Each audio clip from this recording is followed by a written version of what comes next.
Coming up on this edition of Outlook TV. Carlotta's 5th anniversary party. Dining out for life in Vancouver. The Brat Pack drag queens at Junction. And much, much more. Hello and welcome to Outlook TV. I'm Rebecca Wyman.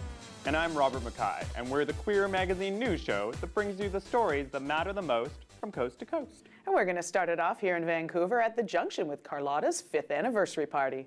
That's right, Carlotta's been bringing us a dose of drag for the last 5 years. Carlotta Girls celebrating her 5-year anniversary here at the Junction nightclub tonight, and we've got the inside scoop.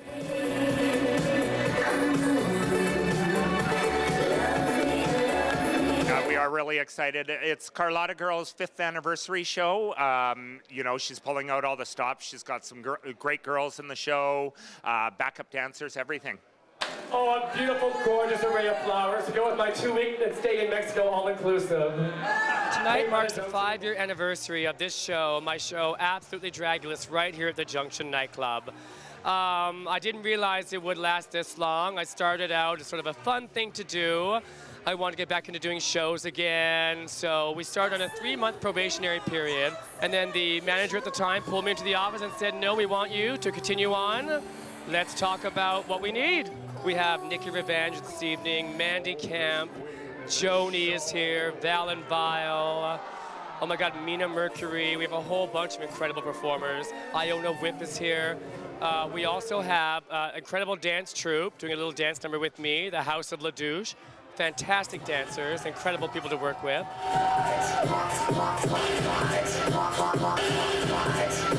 Carl, from the beginning, was a natural performer, like somebody that put on stage and you say, oh, this one has potential, is going to go far. Have you been coming to Carlotta's show for a number of years? I would say this show here from the beginning. It's been one of my things every Saturday to come here first, and you know, I can go somewhere else or whatever, but I love her show, I love the variety, and she's an amazing performer. I'm so honored she asked me to perform tonight, so I'm feeling extra special. Fantastic. Can you give us a little hint about what you're going to do? I'm doing like one of the first numbers I ever did, so I thought I'd bring it back, refresh it a bit, and yeah.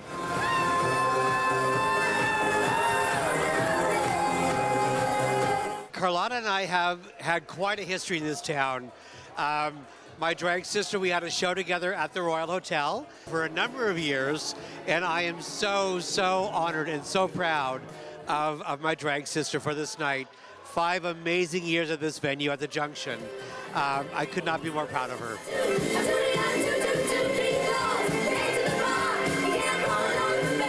Hallelujah, girls hit your hallelujah, girls hit your hallelujah. Haven't you heard? Absolutely Dragulous. It's where it's at. We had a fantastic time tonight with Carlotta Girl in her 5-year anniversary show at the Junction nightclub. This is Angus Pratt for Outlook TV in Vancouver. And carrying on with our fabulous stories, we're going to take you to this one. Many Canadian gay visitors head to the tourist beaches of Costa Rica. But what is the scene like for the country's local LGBT people? We visit a gay bar in the country's second largest city of Alajuela.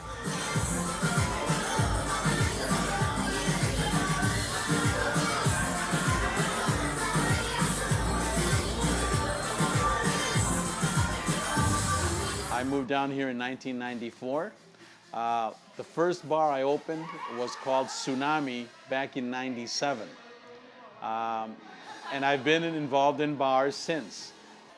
So the bar we have now is called Rick's, and I've had this for 6 years now. We have moved through several parts of Alajuela, Heredia, which is the city next to it. But we ended up coming back to Alajuela, which is my homeland, hometown where I was born.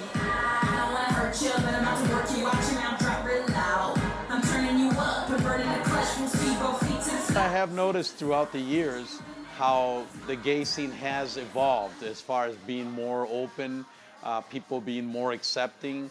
I remember when I first opened the bars, And whenever people would find out that it was a gay bar, they would always, try to make your life hell. But now the scene has changed a lot to where it's more open. Kids nowadays, when they're 15, they're already coming out in high school, which is good. So we did open a lot of doors for them.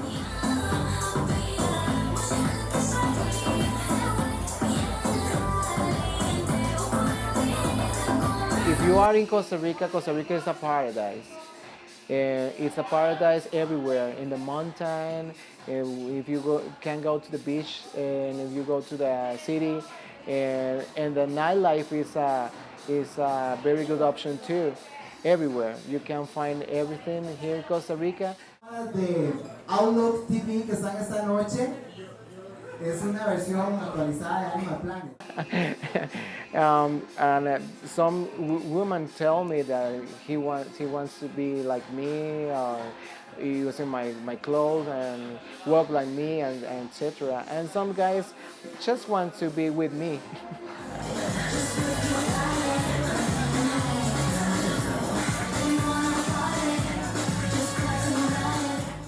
We are in Alajuela downtown, so near to the capital. So we hope to see you again. We're gonna have to take a little break now. That's right, an action break.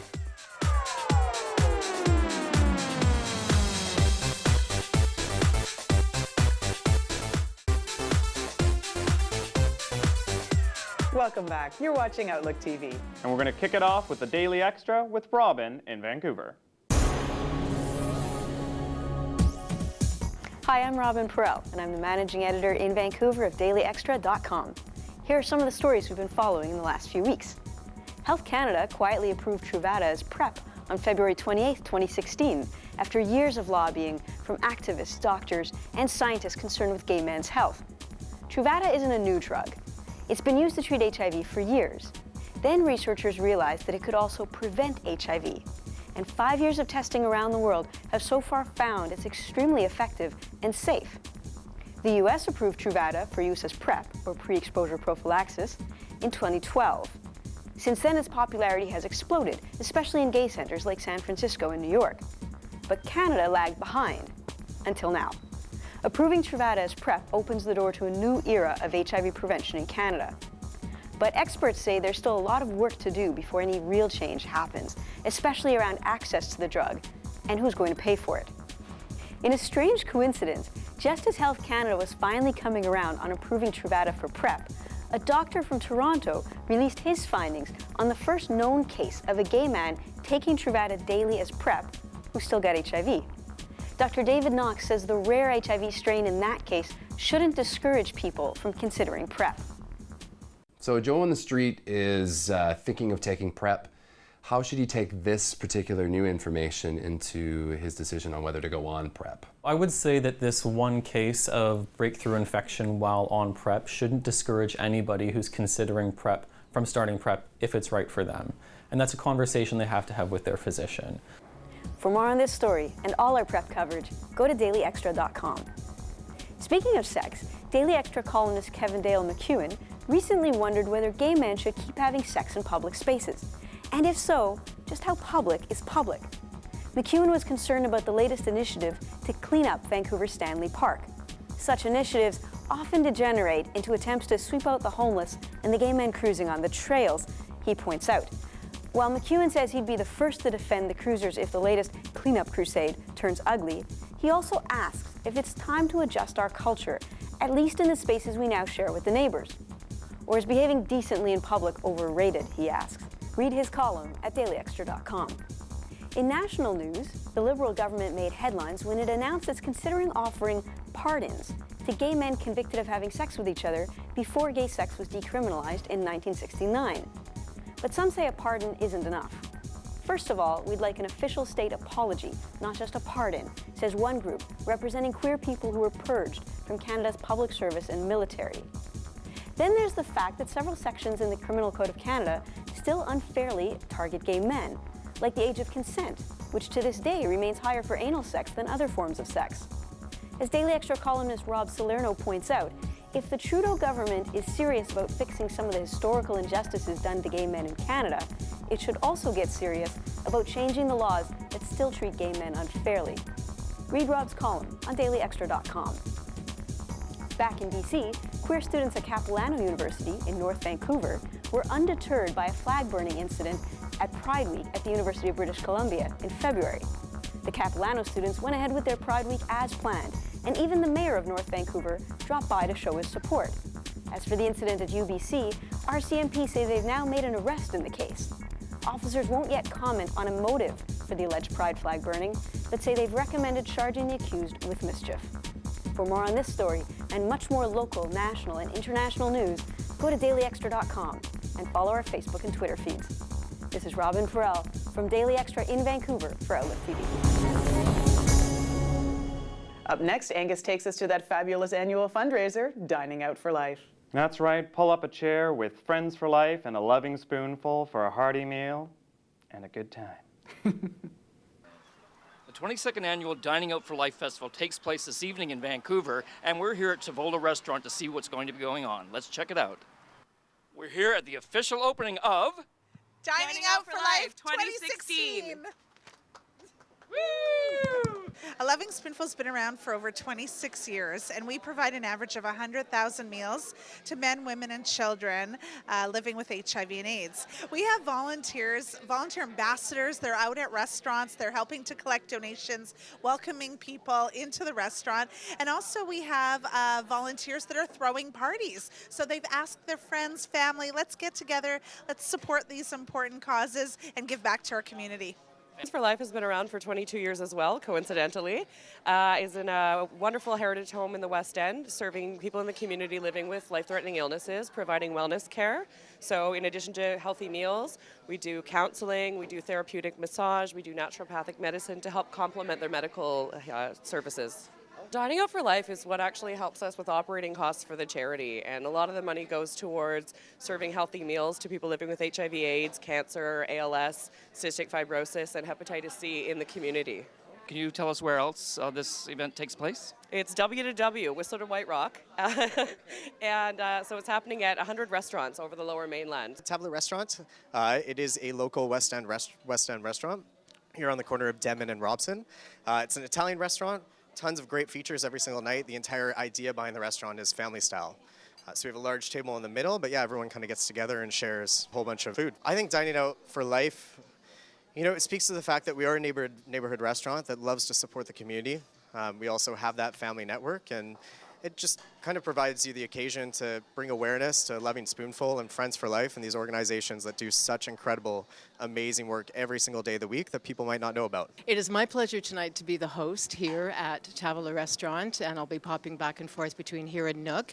And hosting is not just inviting people to come in and thank them for supporting the event tonight, but it's also to go table to table and encourage them to make additional donations this evening as well. Anyone who comes in this evening will be encouraged to fill out this card and give us an additional donation. 25% of all of the food bill this evening does go to Dining Out for Life, but what we'd like to encourage you to do to get that tax receipt is to fill out your card over and above that. And I'm very pleased to say that in the last 2 or 3 years, Tavola has been in the top 3 fundraisers out of 1998 restaurants participating. We had an amazing time here at Dining Out for Life 2016 in Vancouver. This is Angus Pratt for Outlook TV. It's time for us to take another little break.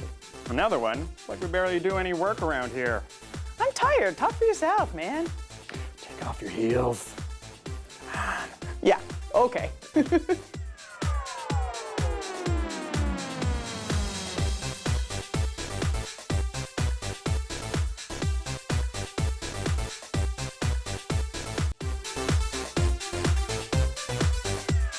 Welcome back. You're watching Outlook TV.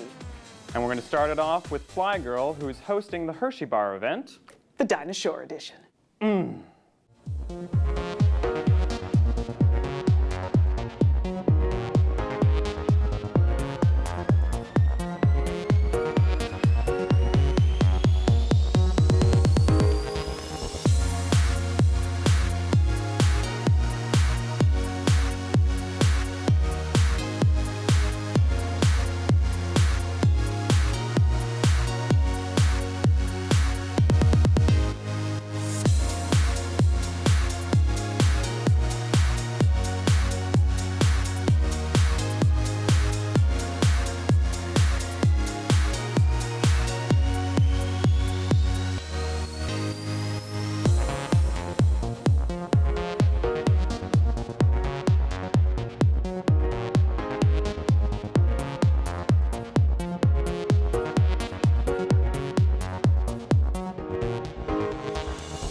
And now we're going to wing our way across the country to Toronto.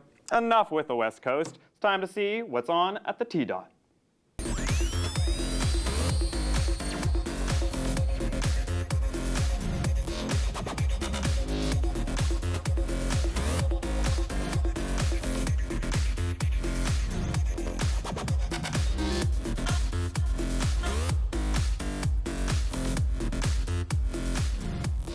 Hi everyone, I'm Tashika Levan for Outlook TV, and we are here at the Super Wanda Fashion Wars, where we just witnessed 6 talented designers go at it for the Fashion War champion. And I have the privilege now of talking to my actual favorite, Matthew Jewson. Tell us, how did you get into the fashion industry? Well, when I was young, my mother always had me sewing. When I was younger, she was always sewing, and so it was naturally I took it up.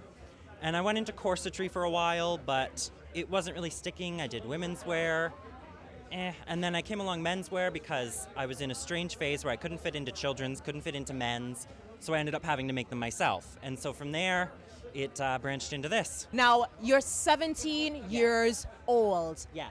Unbelievable. Why did you choose this? Well, I had other options. I was thinking, well, maybe I'll do this, that, or the third thing, but fashion was always my love. And I was thinking, well, maybe I'll do it later, but I started working at a model agency, and the owner came to me and said, just do it now.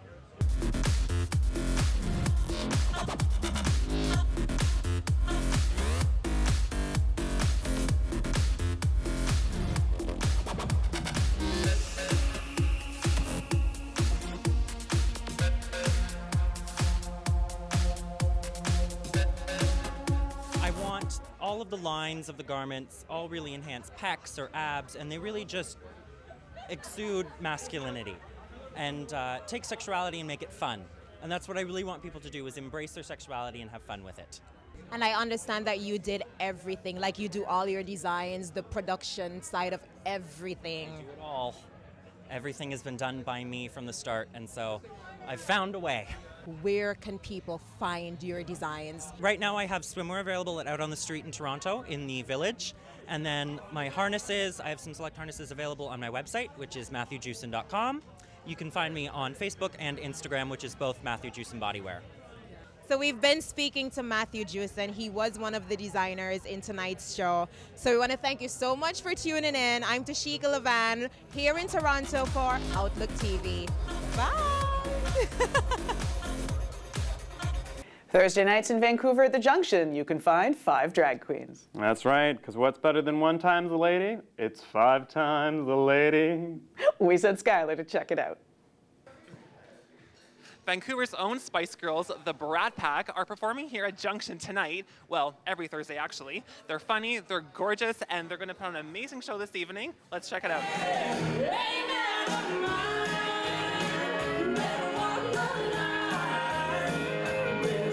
Well, you know, 4 of my daughters came to me and they wanted to do something a little more extravagant. And, you know, as a cool mom, I had to come and support them. And, you know, if you cannot do, you teach.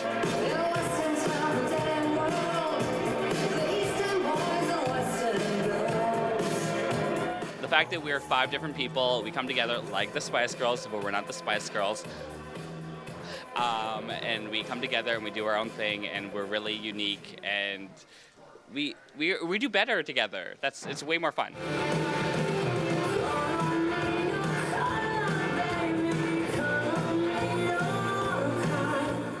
Well, we're the only group that has like a sustained, reoccurring cast. So we only have 5 members.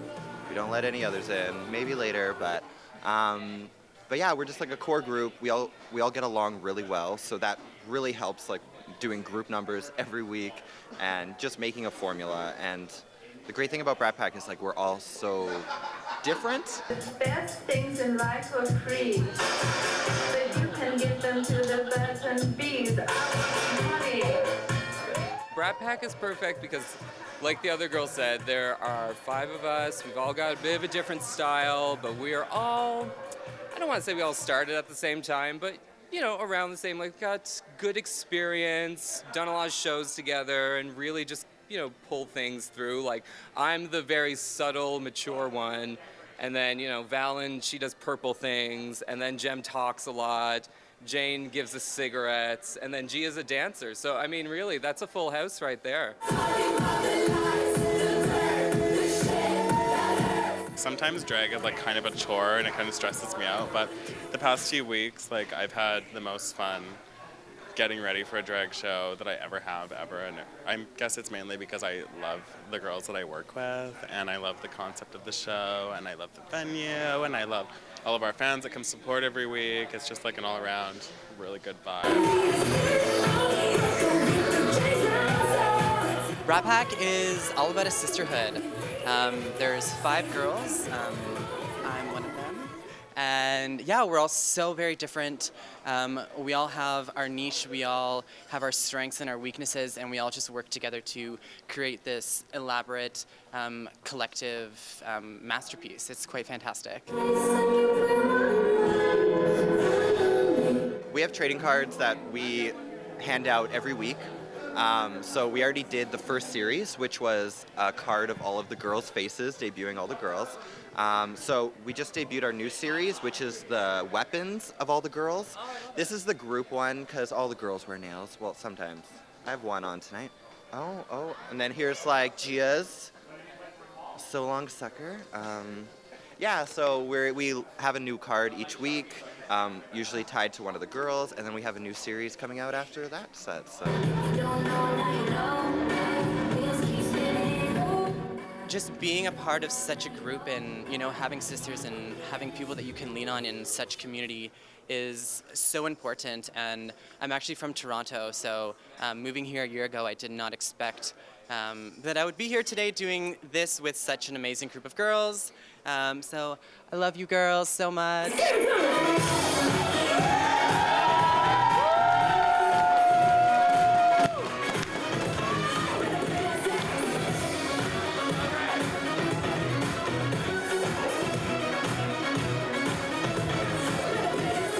Unfortunately, that is all the time we have for this edition of Outlook TV, but we'll be back. And don't forget to brush off that old dial-up modem, check us out on Facebook, like us on Twitter, and shoot us an email if you'd like to volunteer. We love volunteers. We hug them and squeeze them. But only consensually. Thanks so much for joining us. I'm Rebecca Wyman. And I'm Robert Mackay. Stay fabulous, Canada.